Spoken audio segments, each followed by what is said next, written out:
Hi guys, welcome back to episode 4 of skin care routine part 4. So before వీడియోస్లోని నేను niacinamide serum కోసం డీటెయిల్గా explain చేశాను. So ఈరోజు నేను మీకు కోజిక్ యాసిడ్ కోసం ఎక్స్ప్లెయిన్ చేస్తాను. సో బేసికలీ కోజిక్ యాసిడ్ అనేది ఏం చేస్తుంది? కోజిక్ యాసిడ్ అనేది మీ ఫేస్ మీద ఉన్న హైపర్ పిగ్మెంటేషన్ అనేది ట్రీట్ చేస్తుంది. సో ఈ హైపర్ పిగ్మెంటేషన్ అనేది ఎలా ట్రీట్ చేస్తుంది? By inhibiting the melanin production. Melanin production అంటే ఏంటి?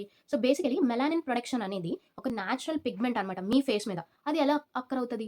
మీ బాడీలోని హార్మోనల్ చేంజెస్ ఏవైతే అవుతూ ఉంటదో దానివల్ల ఈ న్యాచురల్ పిగ్మెంట్ అనేది ఫార్మ్ అవుతూ ఉంటది. సో దీన్ని ట్రీట్ చేయడానికి మనం కోజిక్ యాసిడ్ అనేది యూజ్ చేయాలి. కోజిక్ యాసిడ్ సిరమ్ యూజ్ చేయడం వల్ల బెనిఫిట్స్ ఏమనేది నేను మీకు చెప్తాను ఇప్పుడు. First one, fades dark spots. So మీ ఫేస్ మీద ఏదైతే డార్క్ స్పాట్స్ అనేవి ఉంటాయో ఈ కోజిక్ యాసిడ్ సిరమ్ యూజ్ చేయడం వల్ల డార్క్ స్పాట్స్ అనేవి చాలా ఈజీగా, నీట్గా, క్లియర్గా పోతాయి. Second one, even skin tone. So అక్కడక్కడ మీకు ఎక్కువ పిగ్మెంట్ కొంచెం ఎక్కువగా ఉండడం, ఇంకో ప్లేస్‌లోనే హైపర్ పిగ్మెంటేషన్ అనేది తగ్గి ఉండడం. అంటే లైక్ ఎలా అంటే అది ఈవెన్ స్కిన్ టోన్ కాదనమాట. ఇక్కడ ఒకలాగా ఉంటదనమాట. సో దాన్ని ట్రీట్ చేయడానికి కోజిక్ యాసిడ్ అనేది యూజ్ చేస్తారు. So third one, brightening radiance. Brightening radiance అంటే ఏంటనుకున్నారు? మీరు కోజిక్ యాసిడ్ యూజ్ చేయడం వల్ల మీ ఫేస్ అనేది ఒకేలాంటి స్కిన్ టోన్ నుండి ఒక మంచి రేడియన్స్ గ్లో అనేది ఇస్తదనమాట. ఈ బెనిఫిట్స్ అని కాకుండా మీ ఫేస్ మీద ఏదైతే యాక్ని వల్ల బ్యాక్టీరియా అనేది ఫార్మ్ అవుతదో ఆ బ్యాక్టీరియాని ఫైట్ బ్యాక్ చేయడానికి ఈ కోజిక్ యాసిడ్ అనేది యూజ్ అవుతది. సో ఇది కోజిక్ యాసిడ్ కోసం.